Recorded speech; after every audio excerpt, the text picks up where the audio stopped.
Hello and welcome to the Billowing Hilltop podcast. We've got another extended episode for you this week. Something a little bit different. We'll see how we get on. As always, we'd love to hear from you on social media, or you can email us at hello@billowinghilltop.com. And as always, I know I ask every week, we would love a rating or review from you on Spotify or on Apple Podcasts or whatever, anywhere. Write it on something and, I don't know, put it in your trousers. That's it. I've got no other news or information, so let us push on with episode 128 of the Billowing Hilltop podcast. A new chapter of Sub. We're off to see the wizard. We're off to see the wizard, the wonderful wizard of Dunge. The wizard of Dunge. This is going. So I missed a really key episode, didn't I? Yeah, where we got all the magic. Yeah, Went it was up amazing. where you kill the I don't end think- level boss, and then Weren't you here last the time? never boss. no. No, you missed it. Anyway, I tell you who we haven't got. Even though we have got Johnny, welcome back. Johnny, welcome back to the Command Pod. Thank you. Ease yourself into your specially He adapted found his high way. chair. We don't appear to have Graham. No, Oh, why don't we have can't Graham? quite tell, but from what Well, we can don't tell, know. he's Can't not quite here. tell. He says he's ill, but I note that the Gooners are playing Oxford. Is there a football Beat match on? in the FA Cup tonight. So I imagine he'll just manage to struggle from his sick bed. So who's winning sessions? Let's worry about that when we get there. Oh God! If we ever get there. Why didn't we This is go going up to a be a level? shambles. You didn't go up a level? The thing is, we killed the end level boss, or you killed the end level boss. Under levels. So we should, Yeah, should go up a level. Mm. That's not. But there's one very important thing that needs to be said. Yes. It's currently Monday, the 9th of January. Happy New Year, everyone. It's No, it's not. It's sometime in February. Some undetermined just time in wearying, March, isn't it? It just Monday, grinds the you 9th. down, doesn't it? Of January, It's Yeah, I think you're fine. 2023. We're not going to get into the whole "what day is it" shenanigans. It's not. Right, so it's going to be a shambles Yep. this evening because I don't. it's always a shambles. Oh no! Readers, this is a very different Super kind of shambles. episode we're about to get into. Super shambles. If Super you shambles. if you think that there have been long passages of shambolic play in our previous recordings, this Just you evening may wait. set a new bar. Yeah, and I kind of think that not having Graham here, Isn't going to help. it's not going to help because he's Mr. Rules Master. Yeah, and sense of kind of balance and He understands balance. He He's a understands. steady exactly. Thanks He's for a the reason- recap. No. In a minute. He's got a wise, reasonable voice in a Yeah. discussion, right? And he understands the rules back to front. And so he would be a very useful person potentially later on. We'll get into that in a minute. Once we've done a recap, when Johnny, you're trying don't to you worry. fiddle your way through the ship. Well, we're going combat. to. Dan's going to hate this. Yeah, I gonna have. absolutely Yes, you're hate going to hate this because the rules aren't there to be exploited. The Right. rules don't. Anyway, let's get it. Let's get to that later. Let's start with somebody. Dan, can you put on the special gloves and reach deep, Oh, please? I don't, Deep into I don't want Paul's to. I don't want to. capacious. You told me I'd never have to do that bag. again. Well, I lied. It's horrible. In you go. Oh dear, yeah. what's that? I don't know. No. Oh dear. Disgusting. Okay, I'm sure that will that'll dry into a crust, which you They can have sweep off later. Slightly dried. Anyone We got a have cloth? had Two. I have, but I don't want to limit you. Need a two good dusting. emails. The first email is from somebody who didn't want to be identified. Unsurprisingly. We're going to call them just W. Right. I have to say that this is the best D&D. I mean, this is, by the way, this is just the gift that keeps on giving this email. Thank you, W. I have to say that this is the best D&D podcast out there. That is a strong opening. Thank you. Mm-hmm. I True. do wonder whether or not there's been a mix-up, by the way, at this point. The storyline is enthralling. Ah. The group so close to when I used to play. Love the passing references to the Fast Show, Monty Python, Blake 7. HHG. I've never seen any of those. Is that Hitchhiker's Guide to the Galaxy? I think. I could Sounds- remember. Other nerdy references. I have in this bit, I mean, frankly, it astonishes me. I have restarted from episode 1 again. What? Because it's so unintelligible, he's going to try and work out As- what we were saying. As I need a regular fix to get me through the week. I find that quite extraordinary. Top tip. I have found that trying to roll the bad rolls out of a dice isn't as reliable as keeping your D20 and other dice on 1. This means the dice is ready for its maximum score when rolled and reduces the probability of a fumble. I have pre-rolled Not dice, bad, Johnny. This is not for you. I have pre-rolled dice available at vast. There you go. Science, Johnny. Science. No, That's not messing with bad, Johnny's is head, it? isn't it? But it's not quite, W quite then as good. followed up their email with more detail on the pre-rolled dice at vast expense. I don't know that we want to get into it too much, but pre-rolled dice, he's got D20s, 5 rolls below 10 in a row. So he's got dice that have just come up with less than 10, Johnny. Yeah. 5 in a row. Yeah. Yeah. Would you like to buy one of him? 100 quid. Genius. It's Say that genius. again. Say that again. He's prepared to sell you a dice that he's pre-rolled. Pre-roll. It's come up with 5 sub 10 numbers Yeah. in a How row. much? That's brilliant. So it hasn't been rolled again. It's got to be sent in a little parcel with a gyro or gimbal to keep it in the same position. I told you this email was the gift that kept on giving. Brilliant.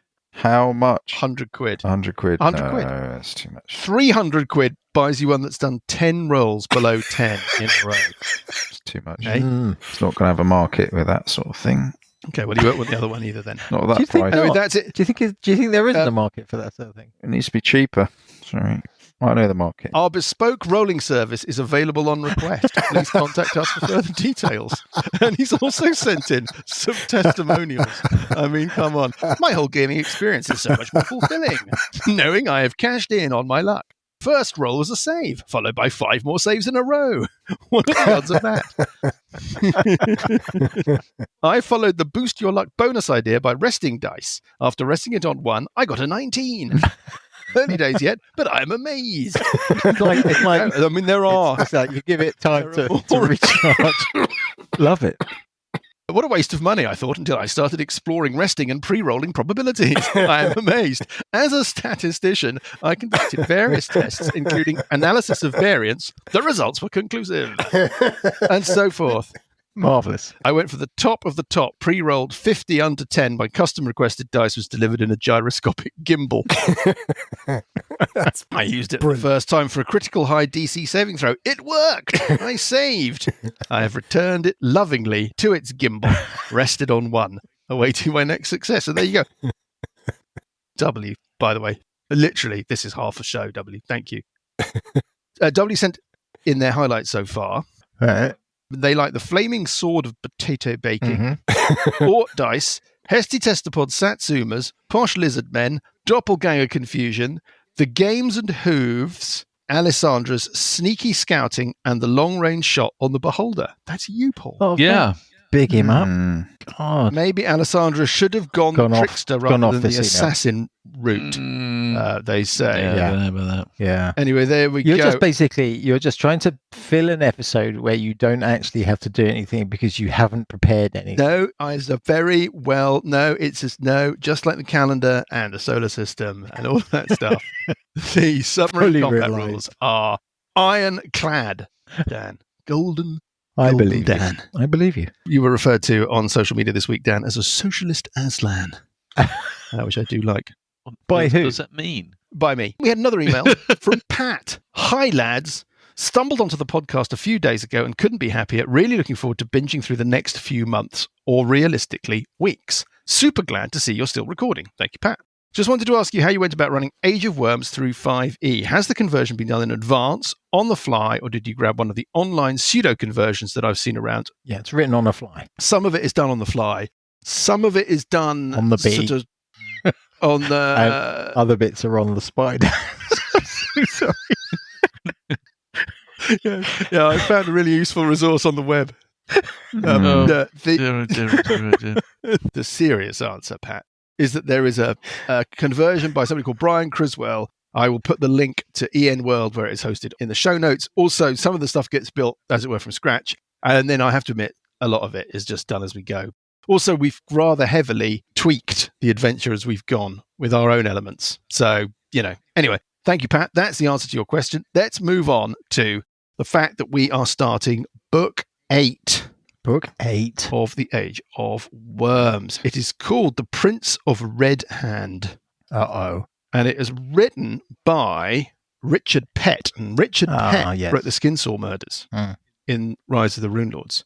Obviously, before he did that, he did this, because this is from prehistoric days. And I think we will find this a very different experience to the last book. Well, I know we will. Mostly because, Johnny, it is your absolute favourite thing. It is roleplay heavy. Hurrah! At last, your favourite. I want to hit something. Red Hand is the name of the collection of kingdoms and loosely affiliated territories north of the Lake of the Cold Sky. Ne'er-do-wells, bandits, pirates, barbarians that coexist in a very uneasy state of armed truce. Frostanger is a separate city-state on the shore of the Lake of the Cold Sky under the rule of a person called Prince Zeech. Prince Zeech used to pay fealty, pay homage to the Conclave of the Cupola, to the Marshal of Evenstar, but no longer does. 20 years ago, Prince Zeech seceded from any arrangements that Frostanger had with the Hinterlands and with Evenstar and all of that, and went his own way. That is the background. I just wanted to give you all of that stuff because I think some of that came across when you were talking to Marcus, but his accent is so impenetrable that perhaps some of that was missed. Anyway, there we are. That's where we're off to. Mm-hmm. Shall we talk about some house rules? Yes. Okay. Anybody got any? Yes. If you, Yeah, I think Yeah. basically if your name begins with D, you should go up a level. Yeah, okay, if your surname. Okay. If that includes your surname. That's well, silly. we talked a bit about it online. Is Death saves. make the death saves easier to die It's because turkeys it's- voting for it's a bit Christmas. silly. You can't really quite hard What to do we die, think, isn't it? When you're a higher level. Well, it's virtually impossible. So some of the ideas I think should make it a bit harder, a bit more first edition-y. So maybe two death saves instead of 3. I quite like not being So upset so silence. easily. I don't know. There are ways to die. If the DM wants to kill you, they kill you. I'm not sure you need a house rule. You can have your face Well, bitten make off that by a happen. roper. Well, Yeah, at sometimes that someone else level, it was died. possible. When you were like second, third level. Yeah, that's that was that's something that was- basically the nub of it, isn't it, Johnny? It's just like you're feeling a little Yeah. exposed as the only person who just lost a character. Yes. Yeah. There has been chat about this on social media as well recently, which is one of the reasons that it's in my brain. People have suggested different things. One house rule is that the death save rolls made by players are just between them and the DM, and other players don't know whether or not they have made their save or failed their save. That's interesting. It is interesting tactically because it means that people have to gumble on whether or not their downed comrade is in, they just don't know whether they're in good nick or bad nick. The problem, I'm afraid, is that actually practically, how do you do that? Let's just say somebody makes their death save. I know the number, they know the number. And then they think, well, hold up, wait a second. I could use my halfling luck to, do you see what I mean? People will be able to infer a lot about whether or not people are taking a long time to discuss stuff. Yeah. And there'd be metagaming around that. It'd be metagaming squared. Yes, exactly. Metagame squared. Can But you just end up parametically- assuming that they have failed. So you'd always assume the worst because you couldn't do it otherwise. Well, I think there would be a bit of that, yes. The Boromir rule that we play, which is that you can keep crawling around and doing stuff, I don't think that materially changes anything, does it? Not massively. I don't think it works really. I mean, I was scuttling away at 35 foot around, I think. That's still That is true. doesn't seem right. Maybe we could tweak that. I don't think we would You could agree say that anything if now. you had We to could- move, then you would get some kind of. I think disadvantage might be too bad, but you'd get like minus something on your roll, You could say you could only move at the expense of making another death save. or something like Move that. or Yeah, attack or that's do what- anything. The problem with 2 death saves, Johnny, is 1s and 20s. Yeah. So you might die right away.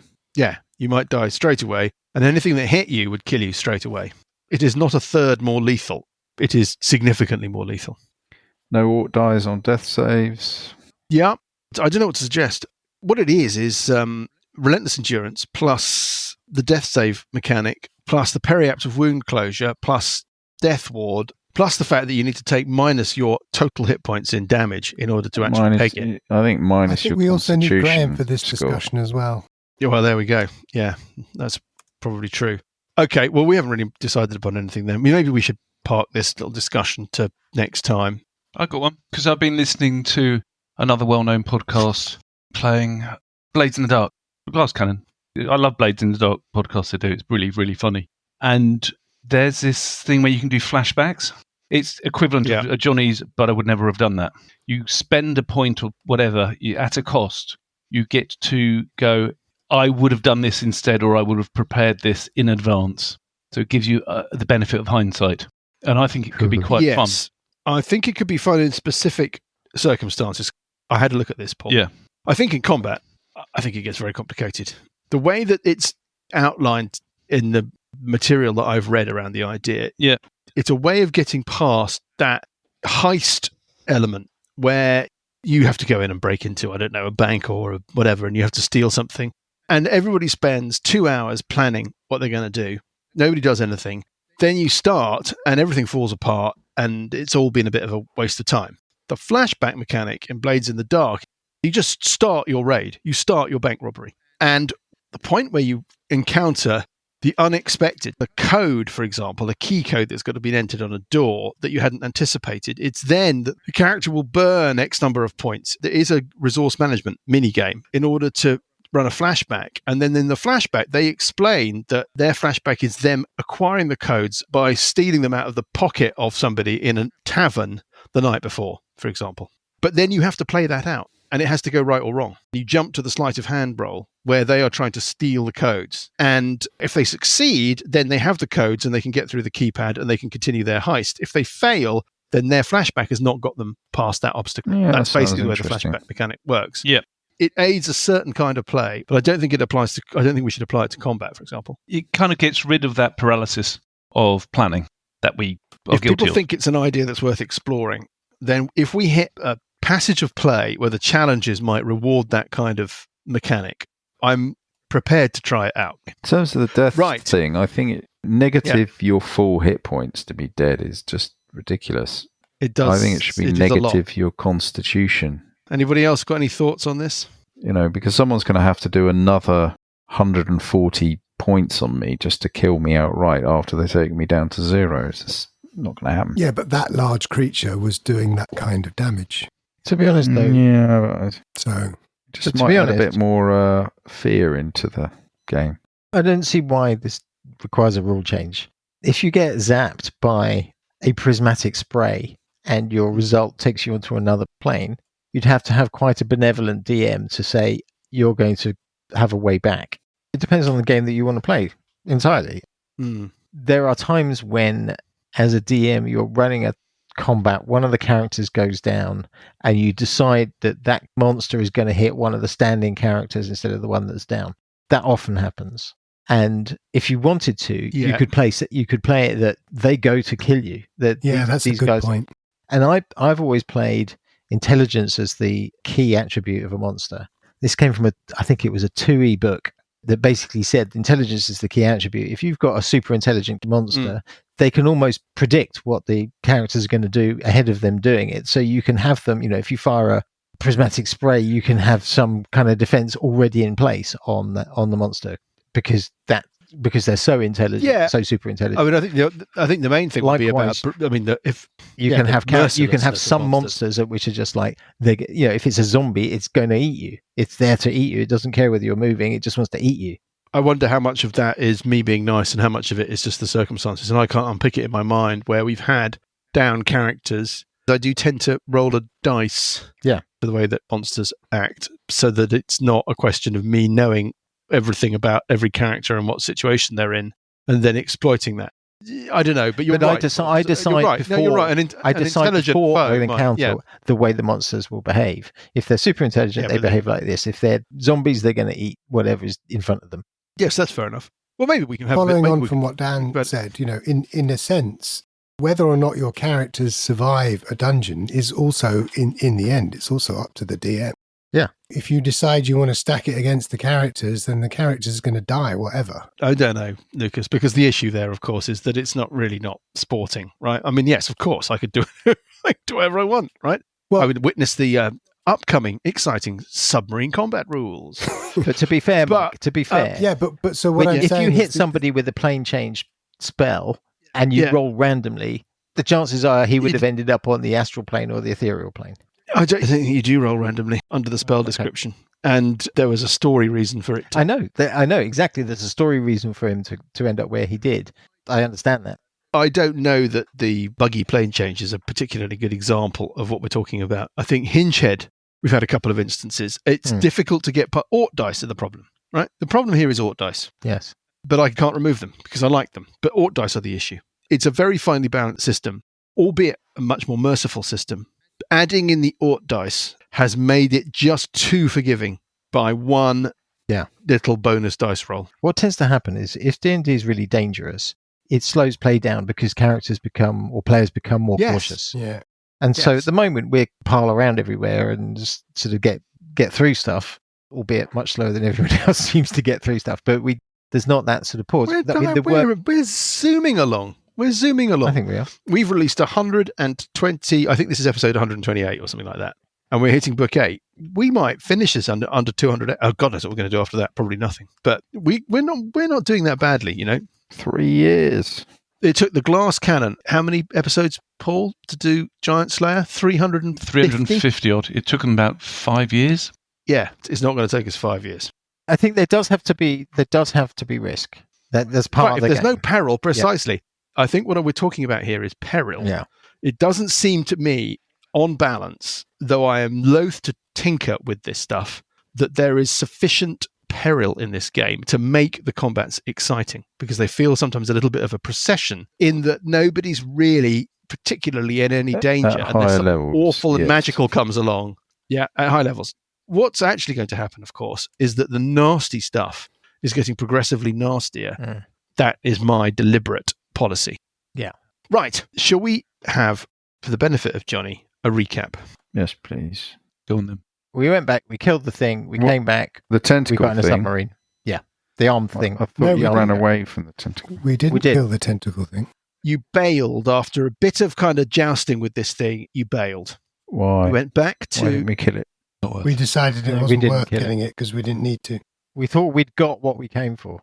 Yeah, we got the gem. The thing we came for was the shard, another shard. Yes, correct. Crystal, yeah. You bailed through the vortex with the crystal. You encountered the weird Greebly, Makar, the alien... On the material plane outside the vortex. Yes, it was waiting for you with a question as to why you had returned, bearing in mind that you were instruments of destiny. Yeah, it implied that we were going to bring about the Age of Worms. Yes. You started chasing it. It dimension doored away when it realized that it was in proper trouble. You headed for the Sea of Worms. Alessandra made an amazing perception check and spotted it floating in the lake, like down in the lake.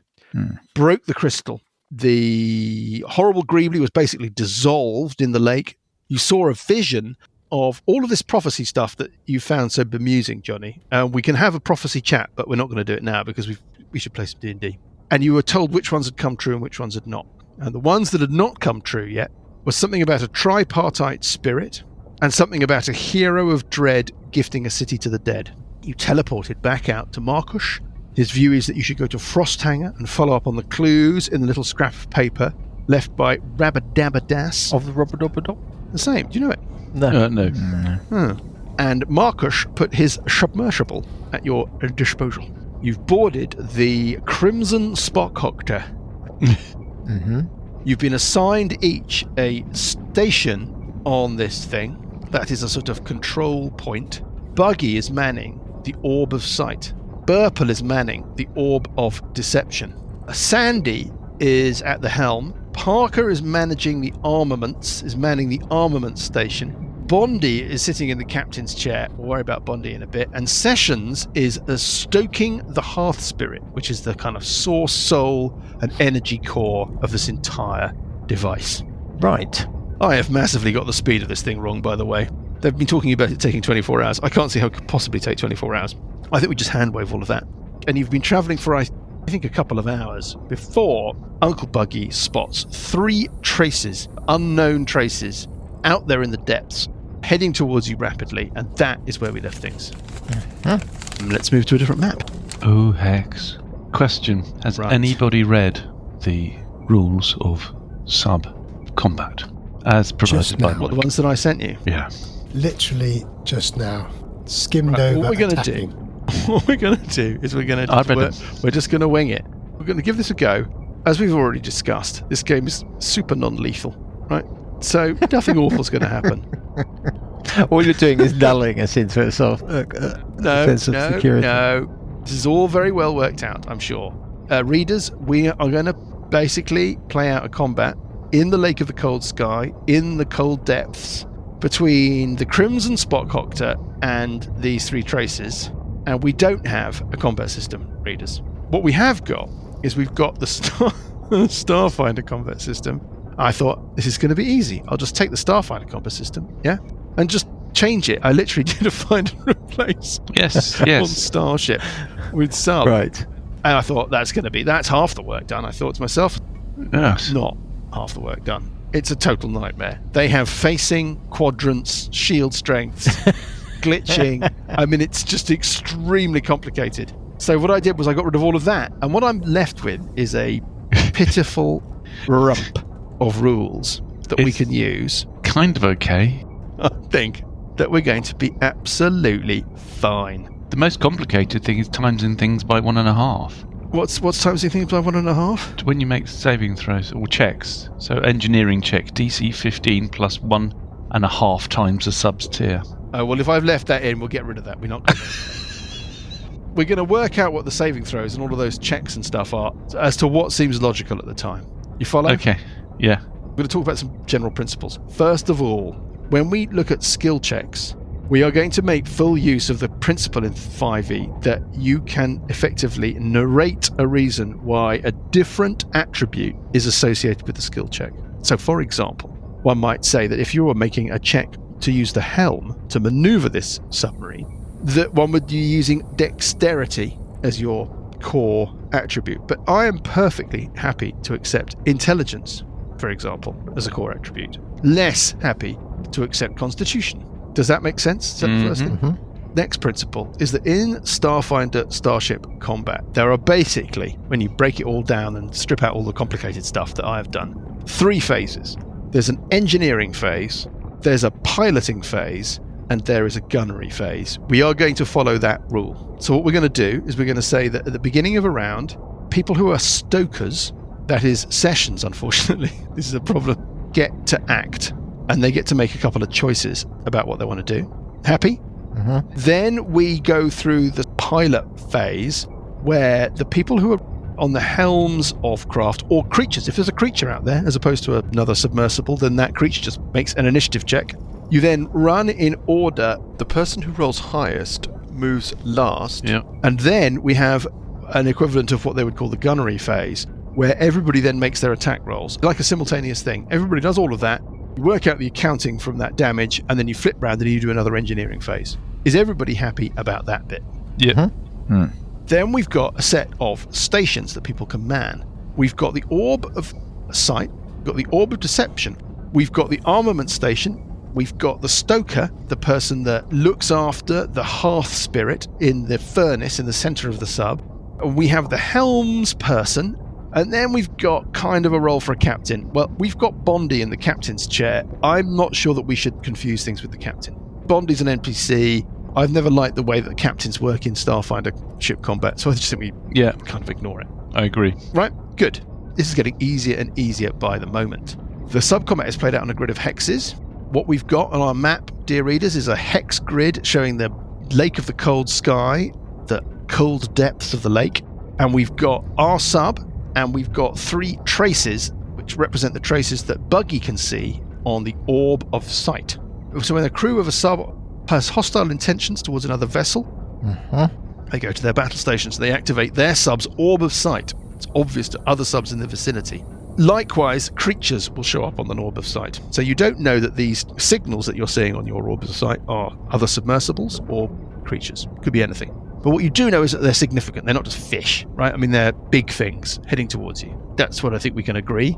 Oh, a couple of stats for your sub. Yeah. Your move is 4, and the move of your torpedoes is 8. Okay. You can just turn as you wish. Okay. What's the range of a torpedo? A torpedo's range is infinite. You've got 2 sets of weapons. You've got the torpedoes, of which you can fire 2 per gunnery phase, or the person managing the armament station can use what's called the chomper, which is the giant jaws on the front of the submarine. Yeah. And I think we can have a discussion at a certain point, if it becomes relevant, about whether or not you can operate both of them if you man that station with 2 people. Does that seem reasonable? I think that seems reasonable. Right, let me find my brilliant rules. Can I just ask, where are we trying to get to? Well, you're going south to north. We're going south to north. Okay. Let's not confuse people All right. with those kinds of issues. Because it's just that there's lots of hexes. It's a very large map. There's 3 enemies and us, and we're all very far away from each other. So I was just wondering whether we just leg it. You're absolutely allowed to peg it. It would basically be a mercy, a favour to all of us, including the poor readership who have sat through something like an hour of us farting on We've had about rubbish. Nothing's actually happened. Yeah, right, here we go. What we're going to do is start with engineering. The stoker can make an engineering check. Sessions is basically being a hearth whisperer. Yeah. The hearth spirit can't take it anymore, Captain. Thanks. Where that came from. You've been Sorry, waiting that'll to never use happen. that, haven't you? That'll never happen again. I was just suddenly occurred to me that's what it was. He can make a wisdom engineering check, which is basically just a straight wisdom check, DC 14. He can either use that to divert power to the engines, and then your speed increases by 2, so it goes up from 4 to 6. You can send it to the orbs, in which case all scryer and masker actions, they take place during the piloting phase. That is basically detecting people and cloaking yourselves from people. Receive a bonus D4 this round, like a bless spell. Right. Or you can send it to the armaments, in which case all attacks made by the sub this round get a 1d4 bonus. You can repair the Hearth Spirit, but there is no point in doing that. And then the other thing that he can do, and this is not relevant at the moment, is that he can patch. And what that means is he can basically take hit points from one system and put it into another system. The way that the hit points I have determined this was done a little bit last week, is that your submarine has got 200 hit points, right? 100 of those hit points are in the hull. Actually, it's got more than 200 hit points. In fact, I've lost them. No, I haven't. It's got no. It's got 200. It's got 260 hit points, right? Okay. You sure? 100, yes, 100 of those hit points are in the hull. And then its balance of hit points are equally allocated between the systems. 40 in propulsion, 40 in life support, 40 in helm, and 40 in weapons. And those weapons hit points are split 20-20 between the chomper and the torpedo machine. It's called a torpedo machine, isn't it? Whatever it's called. Tubes. When you take damage, you knock off hull points. When you run out of hull points, you start taking damage in the systems and randomly determine which system takes the damage. Everybody happy with that? So you've got 100 hit points, as it were, of kind of buffer. Yeah. Sessions can heal those hit points back in the hull. Right. Yeah. Sessions can move hit points from undamaged places to damaged places. One of the options open to a scryer is to target a specific system on an enemy vessel. It's an opposed check, but if you make it, you might be able to say, if we hit with this thing, it's going to hit their propulsion. Everybody happy with that bit? Okay. How many torpedoes do we have? I don't know. Let's say you've got 8. Let's say we've got enough. And they travel at 8. So we've got 8 torpedoes No. and one chomper, and we can fire 2 torpedoes in a round. That's right. Exactly right. Yes. When you What make a damage do the torpedo, torpedoes do? that I'm not 100% certain of. Marvellous. No, because I wanted to agree with you. Okay. Because it's all about proportionality. I think they should pack quite a punch. I think there should be kind of D6s of damage, and it should be quite a lot. Well, if it's under the hit If you points, take a torpedo straight in your propulsion, it should be, I think on balance, we should say like average damage from a torpedo should be somewhere knocking on the total of one of the systems. So why don't we say 10d6? Average damage on 10d6 is 35. Let's do that. okay. Also, if you score a critical, you don't double the damage or anything like that. You can pick a system to affect. Right. Okay. Anyway, what does Sessions want to do? Well, I think for now, masking is the thing we want to do, isn't it? We want to hide So he's going to divert energy to... the orbs. Mike's looking at the wrong... The orbs. orbs. Okay, I know what my stoker is doing. Right. And now what we do is we get onto the piloting phase. We're going to make helm checks. I'm going to make a dice roll for somebody. Basically what we're doing here is rolling initiative. yeah. Right. The higher you get, the later you move. Yeah. I'm going to roll independently for these creatures or these things. I've got 14s. Does Alessandra get her initiative bonus? Yeah. 12. So you go first. Now, this is the point at which you use your orbs. You can either use them directly before the movement or after the movement, but you must decide in advance what you're going to do. Do you want to know what the orb people can do? Go on then. I want to know what orb I'm on. I can't remember. You're on the deception orb. Yeah. Right. So let's start with you. You can try and foil an enemy's targeting arrays and incoming projectiles by attempting an Arcana check. It's an opposed check, so it's against the person operating the orb of sight on the opposing vessel. If you're successful, attackers aboard the target sub and torpedoes roll at disadvantage. So that's one thing you could do. Or you can deceive. You can use your orb to spin a false image of your sub. You make an opposed intelligence arcana check. If successful, you can confuse opposing scryers attempting to learn information or target systems. We'll come to that in a second. You may substitute one false piece of information when targeted by scry or target system. Got me? That one then. So those are your two options of masker. Then if we look at what the scryer person can do, you can either scan the opposing sub to learn information. You make an opposed wisdom perception check. If you can convince me that you should use a different stat to power that perception check, I'm perfectly happy to take it. It's an opposed check. If you succeed, I must give you a piece of information. Basic information, defenses, weapons, load, which is basically what the enemy vessel is kind of carrying and stuff, which may not be interesting to you in the least, or something else. It's called other. I don't know quite how that works. I'm on the wrong station.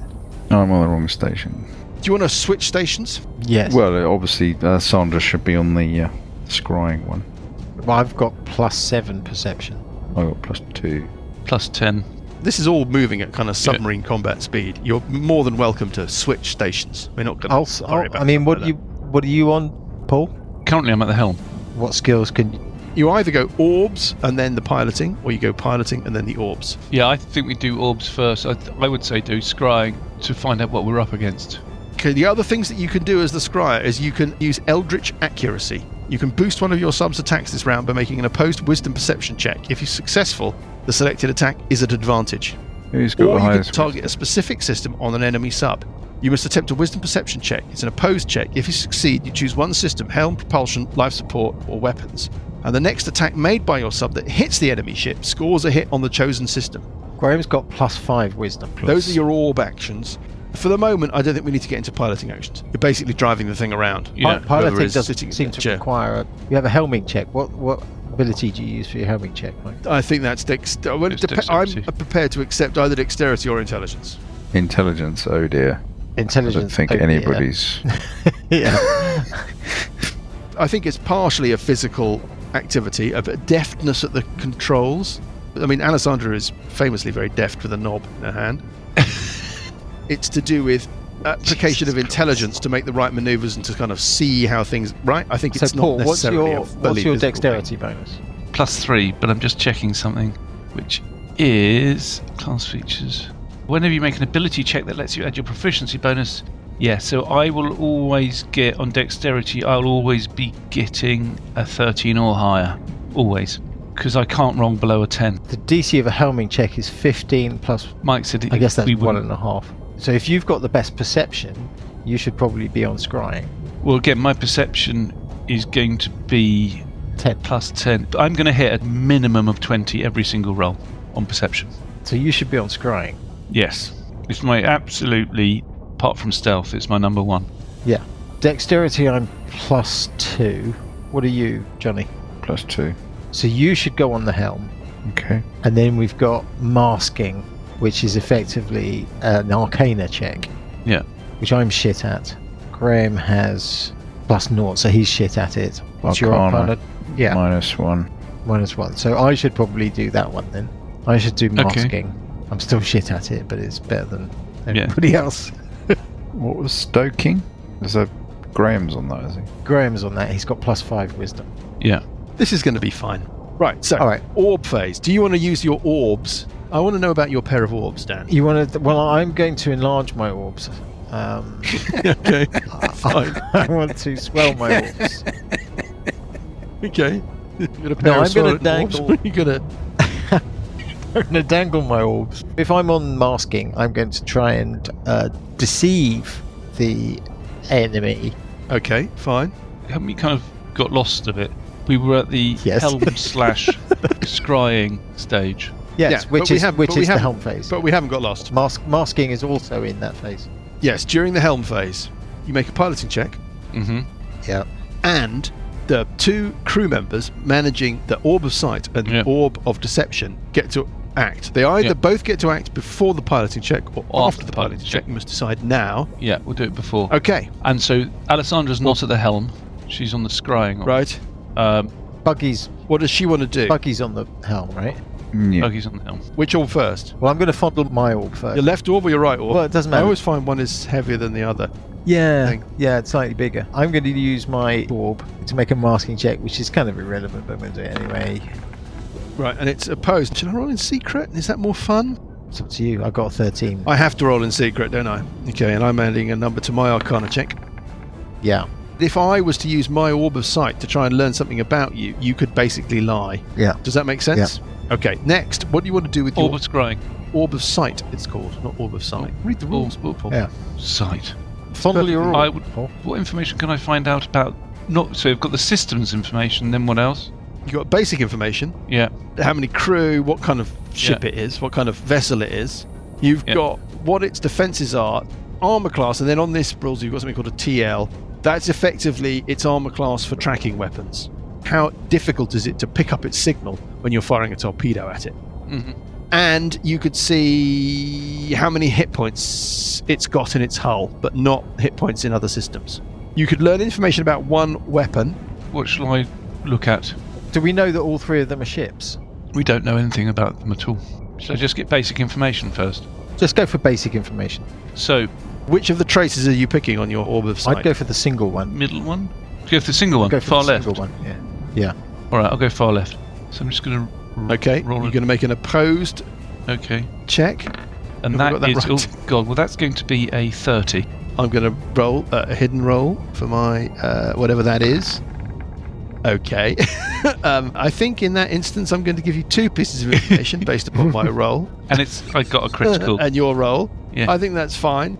In the Starfinder rules, it's every 5 you exceed by you get more than 1 piece of information. So I think I can tell you that what you're looking at, it is a submersible. Yeah. It's smaller than your thing. Yeah. It's smaller than your thing, Paul. Well, So we're so talking many about things are smaller than my thing. microscopic. So many things are smaller than my thing. Yeah, atoms, quarks, Let me list them. fleas. Yeah, we're waiting. Grapefruit. What an odd choice of shape, Paul. Wine decanters. That's an even weirder choice of shape.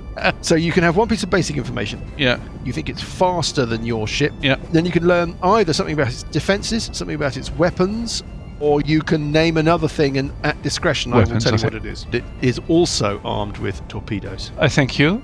That's both orbs. That's both Yeah, we pulsating fondle both the orbs. Yeah. So now piloting. Who's sitting at the pilot's chair? Buggy? Buggy. Me. Me. Okay, Buggy, you can make a piloting check, and depending upon success, you can give yourself a bit more speed. No. So sorry. They're dozing. There are 3 don't blame me. things out there. Is that right? Oh, you're Yes. kidding me. How far are they They are Well, you can see them in hexes. in feet? We don't know. feet. Doesn't matter. No, don't worry about that. Any idea? Doesn't matter. Doesn't matter. Doesn't make any difference. It's abstracted into hexes. Move us 4 squares to the northwest. If you make a piloting check, you can move a little bit faster. Move 6. Yes, but I was thinking more Or- about control water, 300-foot range. Let's not get into that, Johnny. That might break the system. I think we can all agree. That would really... My God. I don't know. It might do something against an incoming torpedo. Yes, well, we'll worry about that when things are close Yeah. enough. These hexes are abstracted, but they're large distances. They're probably More than each 3. one is probably 100 feet. Okay. Right, exactly. All right. Okay, well, I'll use a dexterity check So, Johnny- to... sorry, what are we saying? Avoiding these things? Okay, what we're saying is that we move 4 hexes, torpedoes move 8. So in theory, in their round, they're going to be able to move 4 and fire a torpedo 8, so 12 hexes. So we want to stay more than 12 hexes away from them. I'm assuming that's their speed. They may be faster than that, or slower. But Okay. the one to our left, well- the one to our northwest is faster than us and has torpedoes. We don't know about the other 2. I would head towards it. We can't do very much about that, so we should probably engage it. They may well be slower. So I would move us 4 to the northwest. 4 hexes. Okay, let's do that. That's Can my I logic. increase speed, though, instead? Yeah, if you do a dex check. DC 15 Okay. dex check. Here's the DC. Why do that though? Doesn't get us anywhere except closer to them. Uh, This is fine. Dan wanted the captain. But we could move a portion, fire the torpedo, and then turn away. You do your movement, and then you do your firing. Oh, okay. Okay, so we're trying to stay 12 hexes away from these things. For now, we've got to see what they do. Yeah. All right, well, I can't I'll see head it. 12 hexes to the sort of northwest. You can move 4. And a dex roll. Right. Okay, on we go. Are the torpedoes tracking weapons or not? Torpedoes are tracking weapons. Are the torpedoes? Yes, so what happens is that they run to the end of their range. When they run to the end of their range, they must reacquire and then keep going. So the further away you fire a torpedo from, the more checks you have to make to guide it to its target. Your torpedoes are inhabited by miniature segments bestowed upon them by the Hearth Spirit, and the captain can encourage them with a charisma check to give them a bonus when they're making their rolls to reacquire a target. There you are. I just invented that rule as we were going. Then I Fabulous. should be captain. Well, whatever. The person, I'm good. gunnery person, can do it. Charisma I'm good at. Is the one thing that I'm good at. We can make exceptions. Whatever's fun, as long as it doesn't involve us having to grab whole things that don't make sense on the fly. Right. Anyway, Johnny, you've moved. I've moved. Yep. Dexterity save, is that worth doing? Or what do I No, do nothing Want to else. add another couple of We don't want to things? get Okay. far. Speed's good, isn't it? No, because it'll take us closer to them. But Unless we've you got to go. get past okay. them anyway, haven't we? Yeah, but I'm going to do a bit of stuff. Let's see what they're going to do. We lost see the what they initiative. do. We don't. Yeah, we lost the initiative, so they go second. Yes, it's backwards. Right, I'm going to do some stuff with orbs and the like.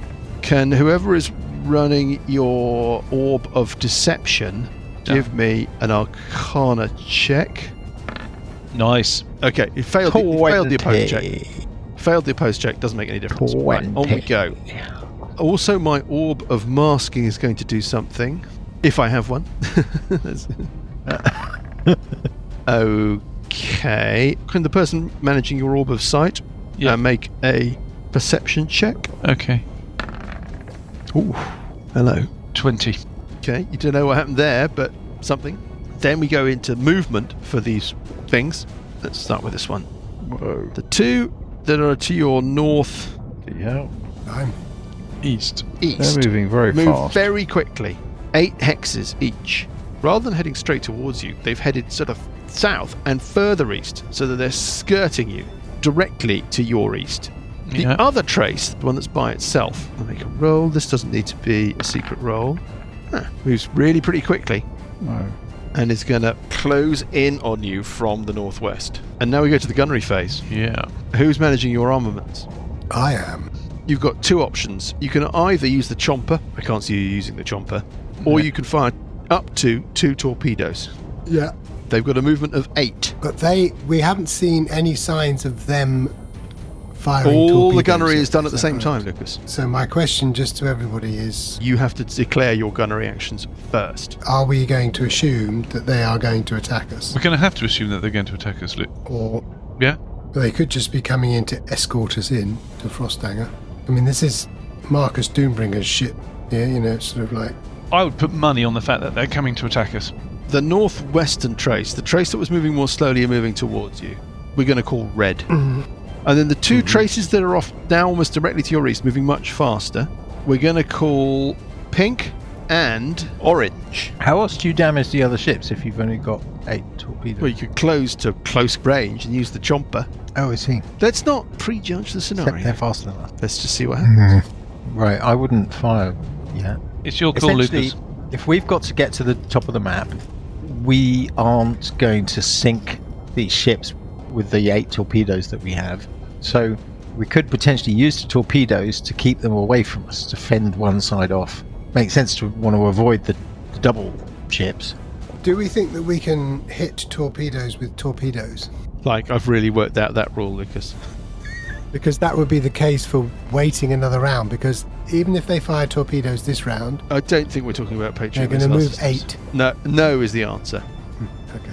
Not that Don't I'm we trying just to want to keep precipitate- moving so we're always in between?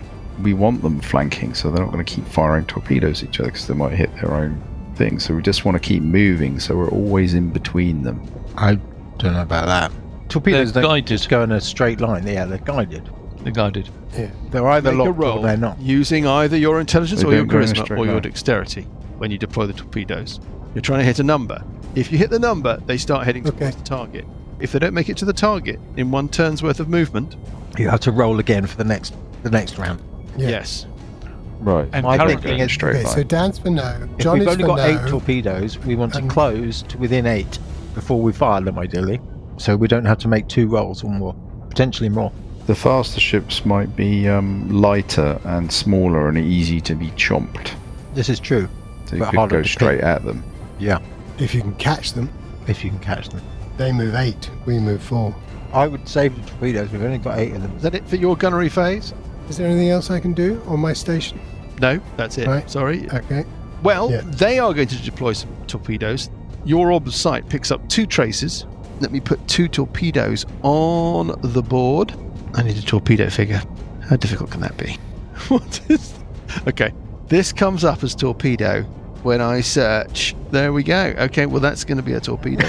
And so... so What is is this. I don't know, some sort of goblin with green trousers on.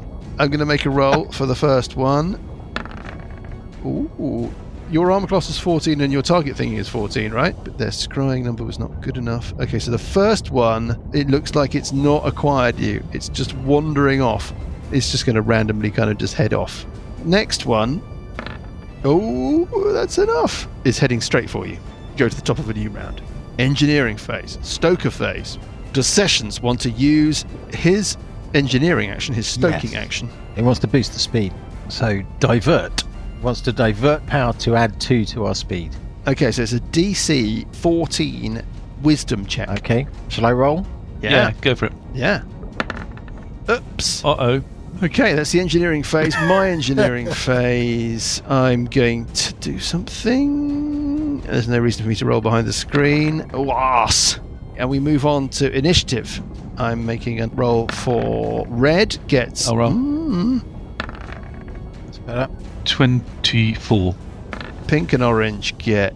Okay, in order, we start with order. The red thing. Order. It's sort of moving round to your west. These things don't move very far. They stay to your east, sort of bracketing you. Get the sense that they're kind of keeping their distance. They've had ample opportunity to zoom into you, but they're staying away. They also haven't fired or done anything like that. That's my movement. Now I'm going to do my orbage. The scryer is going to make an eldritch accuracy roll. Whoever is running your orb of deception, Yep. I'm making an opposed check against you. Okay. I get a and you get it's an arcana check. Just rolled off the 20. Okay, That's not I'm great. going to get advantage on attack rolls made against you in the next gunnery phase. The attack I'm picking, obviously, is the torpedo that's on its way to you. Okay.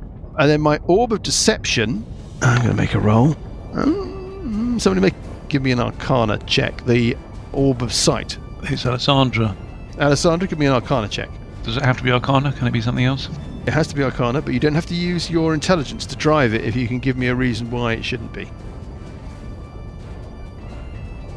Right, you can't. So let's just... Don't know what we're doing. No. Damn it. If you're not proficient in arcana, Yeah. you're just rolling a d20. You are? Okay, Yeah. so what's your arcana bonus? +1. I get a 14. Okay, fine. I know what that means. Next, we move on to you guys. Note there was no orb stuff from the other 2 traces. Okay. It's your piloting and orbness rounds. You can do them in either order. Well, I think I'm going to do a scrying sight check. Because last time I found out about its torpedoes and its general basic information. I would target one of the other 2 to find out what they are. Shall I? Yeah. All right. Yeah. I'll target agree. pink. The pink Let's find one. out what pink is. Okay. Okay, make your roll. That's a 20. It is some kind of large organic life form. That's why they move so fast. Octopus. Okay, so we don't have to worry about it. Hasn't got any range. Giant squid. I'm going to try and do the Eldritch Cloak. So it's an opposed Arcana check. It's basically the same Yes. thing the other way round. So he's currently advantage. If I win that, I'm assuming I negate his advantage. That's precisely exactly the way that I designed it. With my brilliant rules brain. I can't see what that is. What the fuck is that? It's a transparent dice. It's a 20. Fine. Okay, yep. Well, we'll see. In your what's face. next? You got to move. Well, you don't have to move, but I'm going to move. you can I'm move. going to move 4, yeah? Yeah, move us away from that torpedo. Keep us... Unless you want to make a piloting check to up your speed. Yeah, I'll make a piloting check. Plus 2 dexterity. Yeah, I think we said it was a DC 14 check. Yes. You make it. You can add another couple of squares of movement. 2. So I'm sort of heading in Running a away from the northeast direction, away from the Yeah, torpedo. okay. Okay, got Going it. towards Okay, the north end of the lake. Right, at disadvantage for the torpedo that lost its track. Rolling against the 14, which is your target lock number. The first roll is not enough. I'll still be on us next So it round, doesn't though, matter. the torpedoes. And then the one that's on your track, rolling a straight roll because Dan's countermeasures were successful. It's actually turning out to be quite fun. Oh, it's enough. It moves 1, 2, 3, 4, 5, 6. It's within about 4 hexes of you. It's closing in. Right, it's your gunnery phase. So this is where we would want to target the other torpedo, isn't it? Yeah, but I don't think we can get into that. Oh, what? That's outrageous. You can't target other torpedoes in Starfinder ship. That's combat. outrageous. In comes the torpedo. So 10d6 of damage. Release chaff. If I roll a 20, well, that's what countermeasures are. If I Haven't roll we a got 20, kind of shields that we can move around? no, that's Starfinder.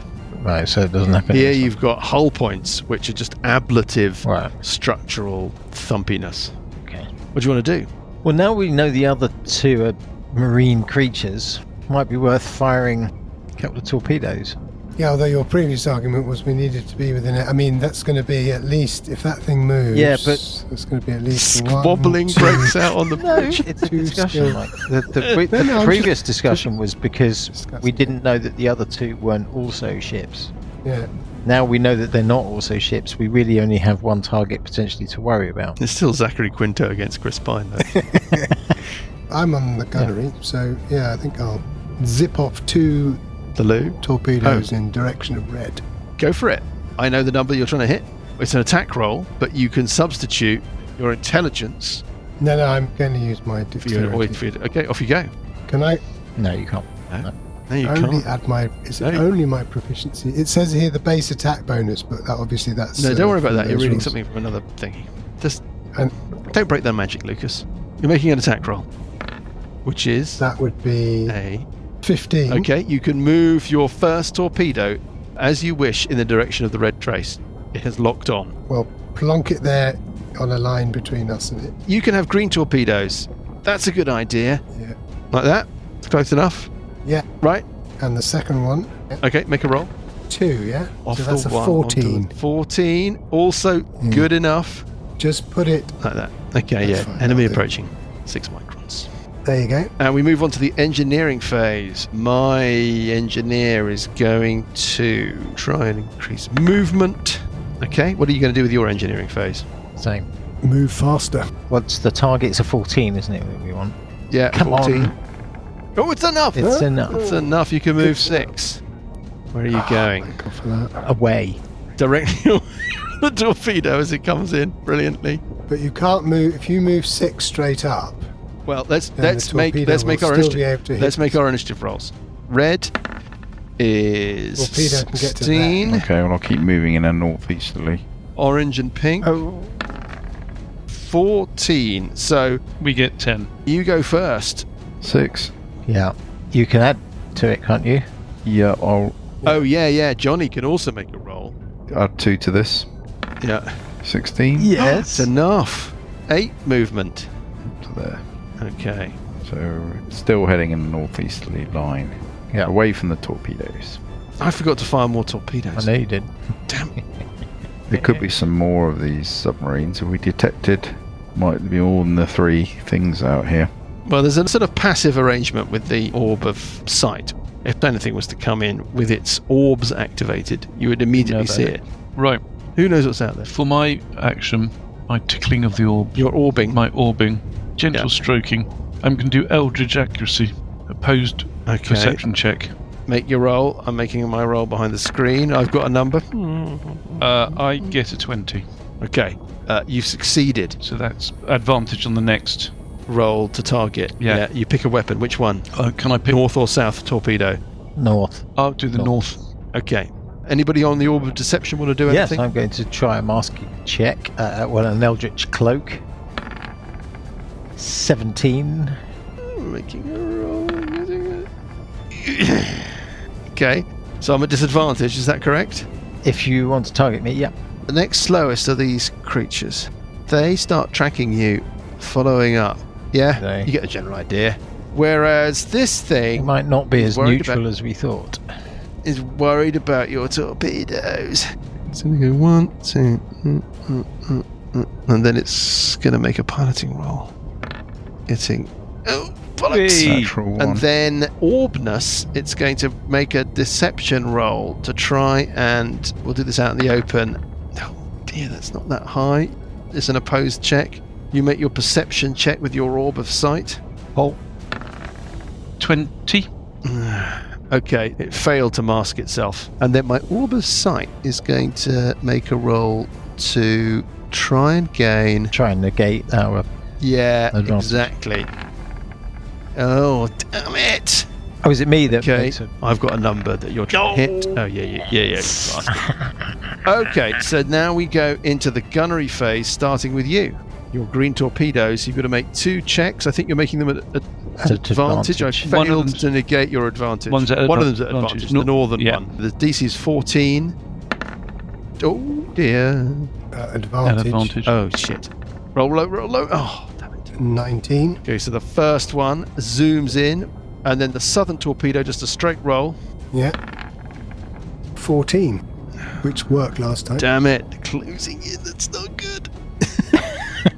Right, gunnery phase for me, and this torpedo is rolling at disadvantage, Wait a minute. is that Wait, right? Yes, wait a they minute. all Luke, are. do you want to shoot some more torpedoes? No, I thought about that, but then I think 2 would be...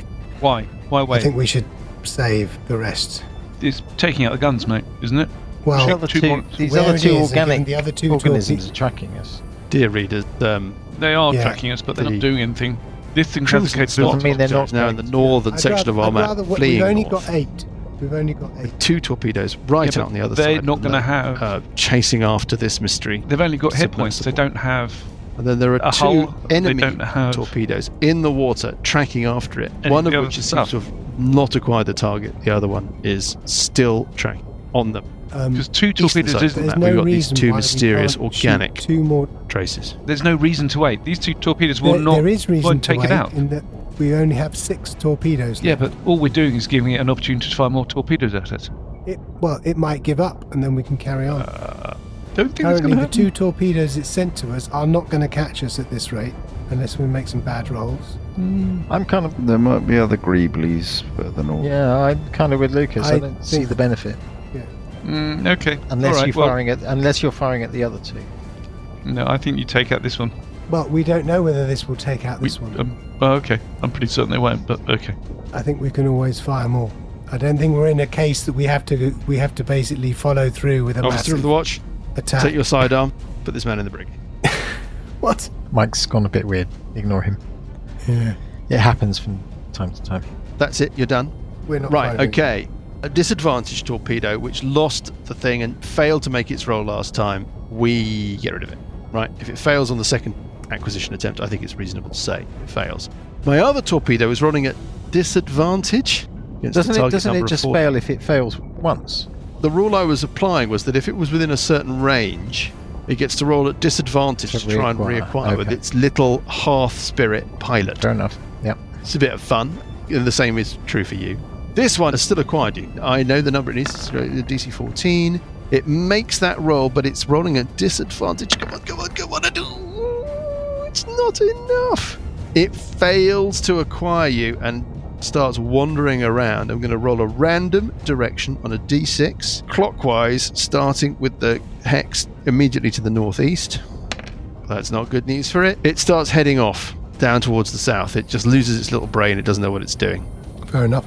And then this thing might as well fire another couple of torpedoes. First torpedo, miss. Second torpedo, Also a miss. No, 1. also You're gonna miss. gamble, Two you're gonna gamble. torpedoes, you can pick them up on your orb of sight, but they just seem to be aimlessly squirgling around. It basically fucked that up completely. And we move on to a critical phase. This is very important. I think it can move far enough to get away from you, whatever happens. But let us move around to engineering. What would you like to do? If it's fast enough, it's going to get away from these torpedoes unless we can keep them going. But if you fire another couple of torpedoes north, we bracket it. Northwest. Yeah, if we move up and to the west, Get some we heading can in then this fire direction. some more. Yes. I think when this starts to zip along, it's quite fun. Yeah. We've got to kind of keep it just ticking over relatively quickly. Yeah. The question is, are we far enough away from it now that it doesn't really matter? Well, it's faster than us, and we've got a distance still to go.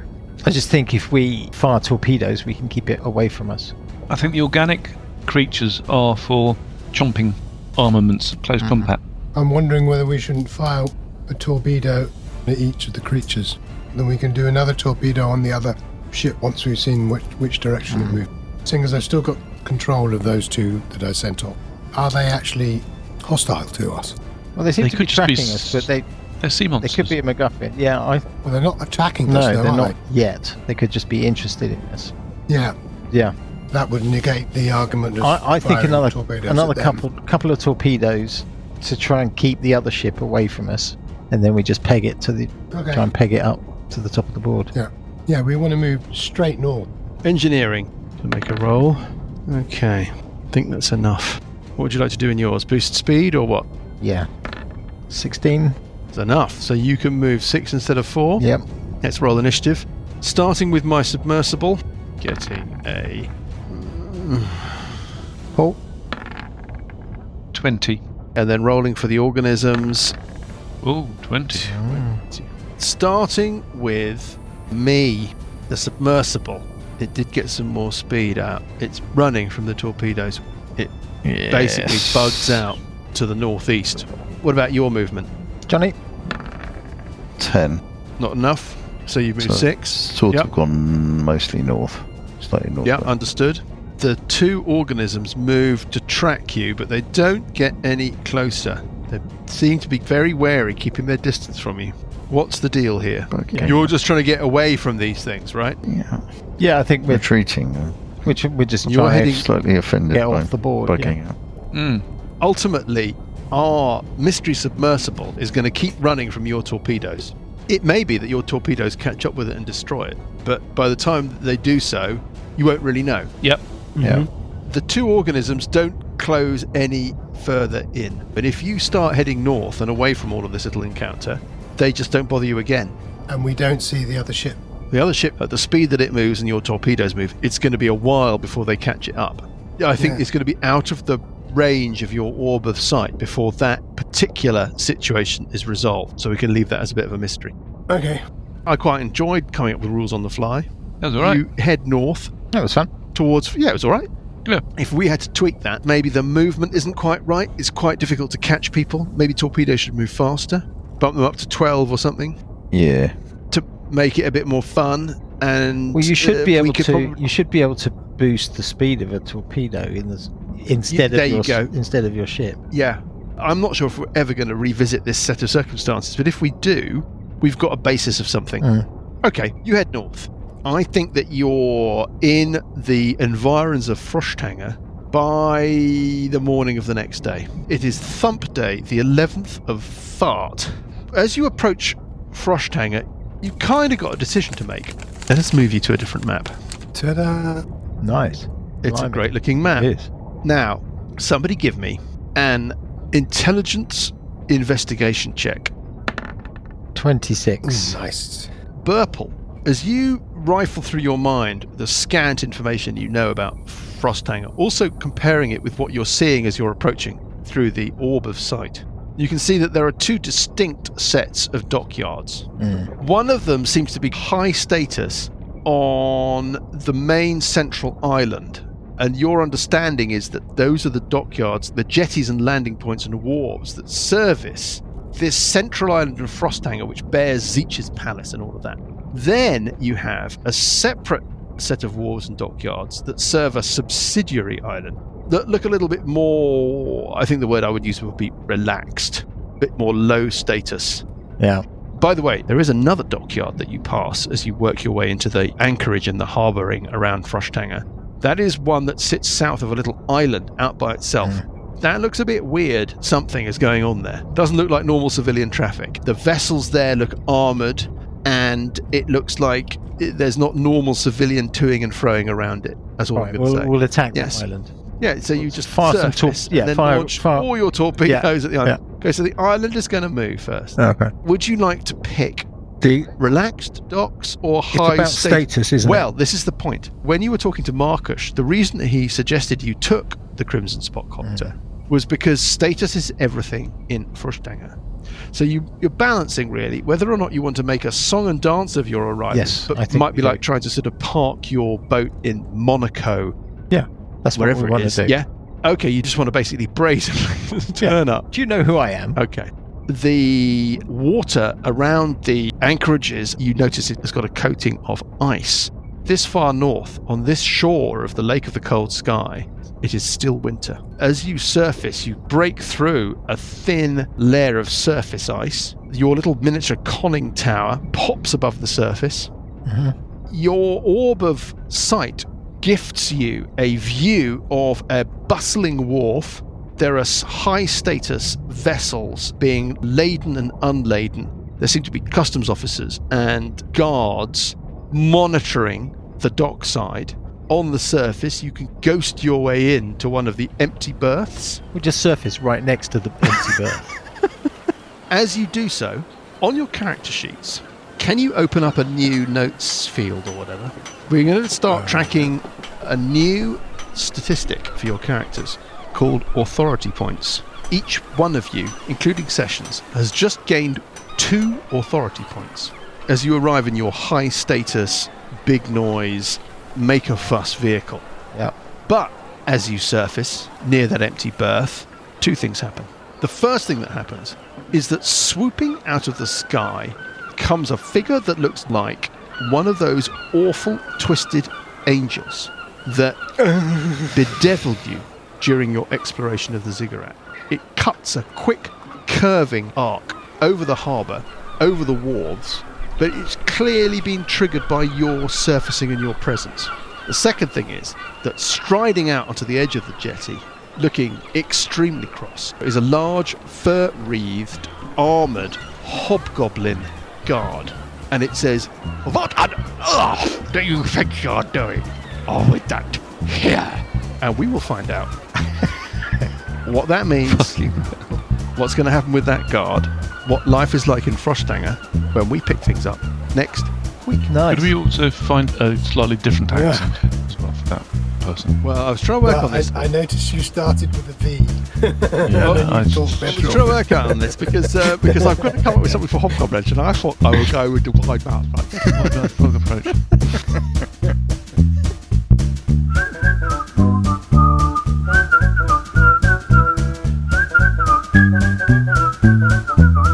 The Billowing Hilltop podcast is a Billowing Hilltop production. Dungeons & Dragons is a trademark of Wizards of the Coast. The Prince of Red Hand and Age of Worms are copyright Bizo.